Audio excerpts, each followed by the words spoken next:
Et ces hommes-là voient les villes de Babylone et Tyr comme des villes d'une beauté éternelle, dont la beauté est à suivre absolument. Lorsque la cérémonie avance, vous avez vu, je ne sais pas si vous avez fait attention, je vous l'ai montré, à un moment il abaisse une flamme et la pierre sacrificielle prend feu. Est-ce que vous avez entendu les cris? Donc un simulacre de sacrifice humain. Et à ce moment-là qu'on fait les 2000 hommes de pouvoir qui étaient dans l'arène, est-ce qu'ils ont fait bouh ou est-ce qu'ils ont applaudi? Ils ont applaudi. Dans la pensée qui est à la racine des sacrifices humains, l'idée c'est que les dieux sont en colère.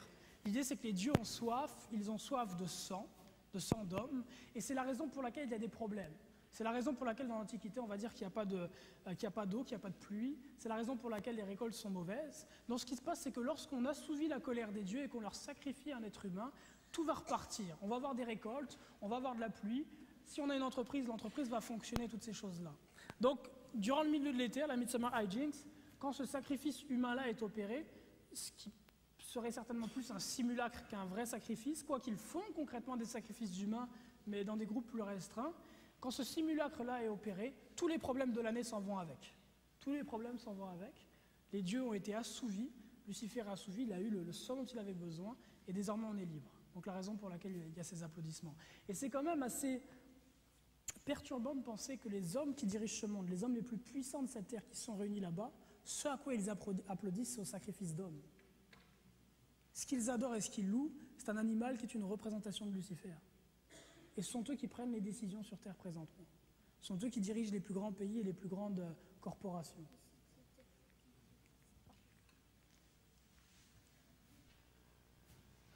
Ézéchiel 8, versets 9 à 13 nous dit ceci. Et il me dit, entre et vois les méchantes abominations qu'ils commettent ici. J'entrai et je regardais, et voici, il y avait toutes sortes de figures, de reptiles et de bêtes abominables, et toutes les idoles de la maison d'Israël peintes sur la muraille tout autour. 70 hommes des anciens de la maison d'Israël, au milieu desquels était Jaazania, fils de Shaphan, se tenaient devant ces idoles. Chacun l'encensoir à la main, et il s'élevait une épaisse nuée d'encens. Et il me dit, fils de l'homme, vois-tu ce que font dans les ténèbres les anciens de la maison d'Israël, chacun dans sa chambre pleine de figures, car ils disent l'Éternel ne nous voit pas, l'Éternel a abandonné le pays. Il me dit, tu verras encore d'autres grandes abominations qu'ils commettent. Donc ce n'est pas nouveau, déjà au temps d'Ézéchiel, la Bible nous dit que les hommes de pouvoir du temps d'Ézéchiel pratiquaient des rites lucifériens et sataniques.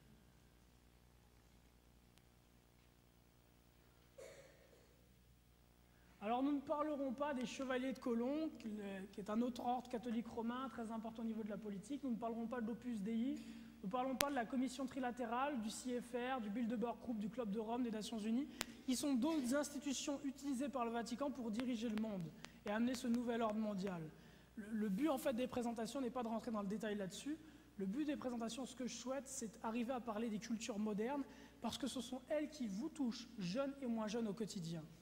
Ce sont par ces éléments-là que Satan quotidiennement a la main sur vous et arrive à vous éloigner du chemin de Christ, d'être pleinement des disciples de Christ ayant renoncé à toute chose pour le suivre. C'est par le biais des cultures modernes que Satan a réussi à faire en sorte que les goûts que vous avez sont abominables aux yeux de Dieu et que les goûts qui plaisent à Dieu vous sont abominables.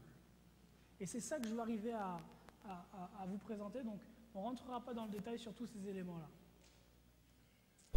Alors ici, on est sur la fin, il reste... il est quelle heure? Est-ce que quelqu'un a l'heure?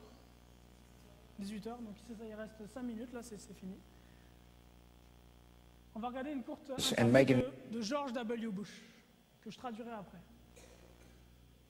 And making it easier for politicians like me to be able to kind of stand and defend our positions that are, I think, very important positions to take. Mr. President, final question. Yes, sir. You said famously, when you looked into Vladimir Putin's eyes, you saw his soul. Yeah. When you look into Benedict XVI's eyes, what do you see? God.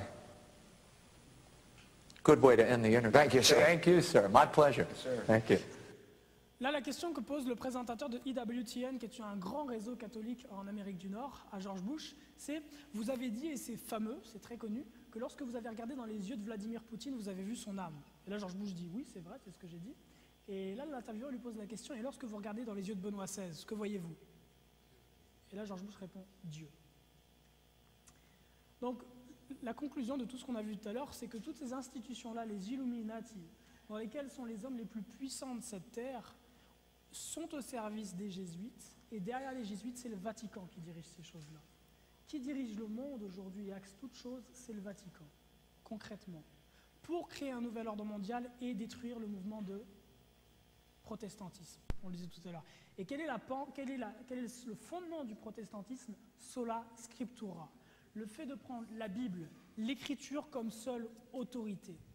Et croyez-moi, ils ont déjà réussi en bien des choses à détruire l'essence du protestantisme.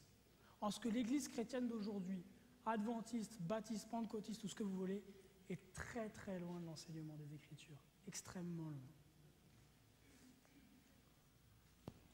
Donc voici les deux hommes les plus puissants sur cette terre à l'heure actuelle.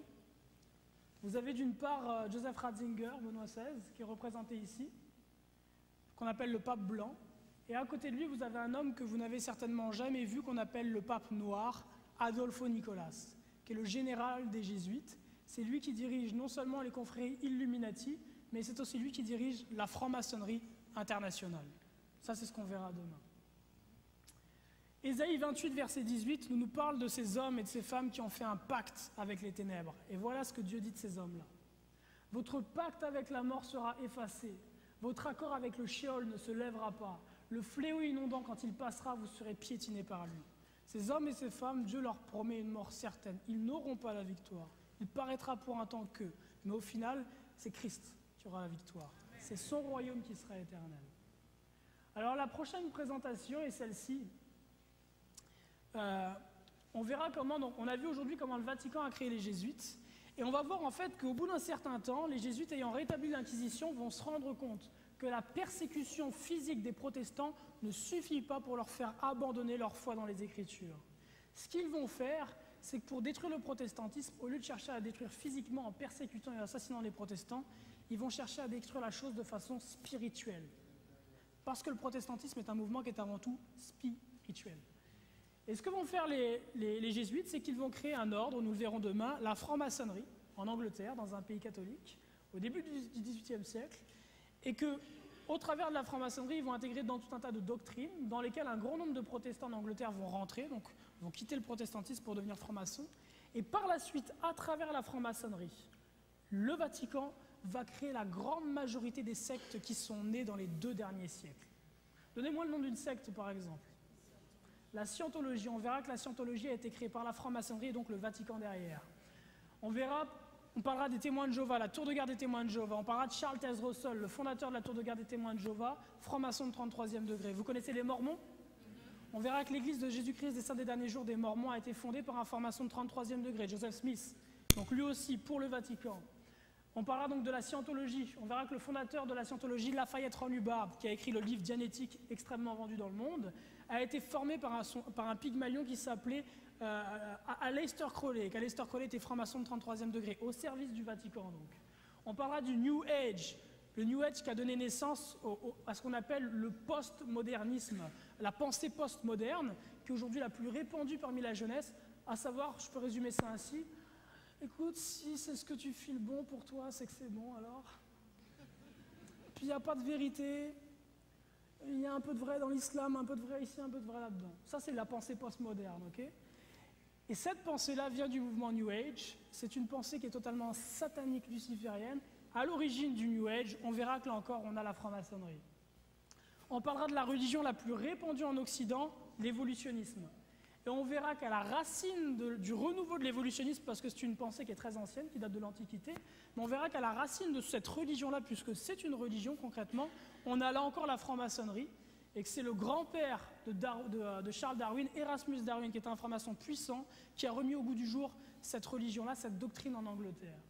On parlera aussi du Ku Klux Klan. On verra que le Ku Klux Klan a été formé par les francs-maçons, là encore, notamment un homme appelé Albert Pike, franc-maçon de 33e degré, en Amérique du Nord. Et puis, quoi d'autre encore? Il y a quelques autres mouvements dont on parlera. Et dans cette présentation-là, à la fin, on parlera des francs-maçons, qui ils sont aujourd'hui. Donc on parlera des francs-maçons les plus puissants aujourd'hui dans le monde. On verra des noms de la politique en France. On verra un grand nombre de présidents d'Afrique francophone. On verra des noms d'hommes politiques et de pouvoirs américains. On parlera aussi de la pensée de la franc-maçonnerie. on verra que la franc-maçonnerie, les cultes pratiqués dans la franc-maçonnerie sont lucifériens. On verra les textes qui en parlent. Et donc que ces hommes-là qui sont dedans à des niveaux de pouvoir très élevés sont lucifériens. Un élément qui est très intéressant dans cette présentation, c'est que ça va vous aider à y voir plus clair dans le monde dans lequel on vit, qui est tellement plein de tout un tas de fausses doctrines. Et on ne sait pas toujours faire la différence à savoir c'est quoi qui est bon, c'est quoi qui n'est pas bon. Il y a tout un tas de personnes qui viennent frapper à notre porte et toutes semblent avoir la vérité. Mais si l'arbre sur lequel a poussé une doctrine est mauvais, le fruit, la doctrine en elle-même ne peut pas être bonne. Et c'est ce qu'on va essayer de voir ensemble. Donc, dans cette partie-là, on verra des doctrines qui ont été créées par la franc-maçonnerie pour tous les protestants en général. Dans la partie qui suit, si on a l'occasion de la voir ensemble une autre fois, on parlera des doctrines qui ont été créées par la franc-maçonnerie afro-américaine, qu'on appelle franc-maçonnerie de Prince Hall, spécialement pour les protestants afro-américains et par extension pour vous qui êtes une communauté antillaise essentiellement. Quelles ont été les doctrines qui ont été créées par les francs-maçons afro-américains pour détruire les protestants afro-américains et leur foi dans la parole de Dieu? On parlera de tout un tas de doctrines qui ont été créées par eux, jusqu'à la plus récente, à savoir la culture hip-hop. Et comment est-ce que concrètement le hip-hop est une doctrine qui a été créée par la franc-maçonnerie afro-américaine, avec les preuves à l'appui. Donc c'est un peu le menu pour la suite.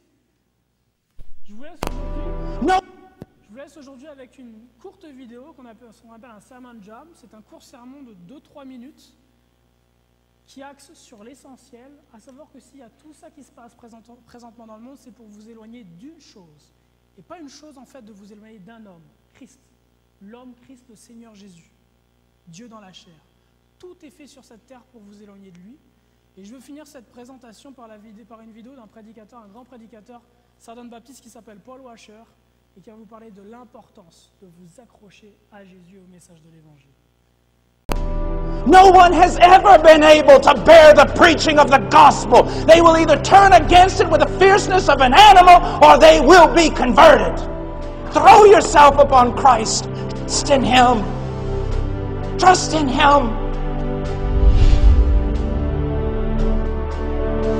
We are not called to build empires. We are not called to be accepted. We are called to glorify God. Eternity. The day you stand in those granite halls before the Lord of glory and kings, the greatest men on earth are divided and split and called. Some cast into eternal hell and some invited into eternal glory. Live for eternity. These Olympians, how majestic they are, but only for a moment. They start training when they're 4 and 5 years old. They never do anything but train until they're 22. They run a 9-second race for a medal they hang up, and that's it. Cannot you give equal for eternal things?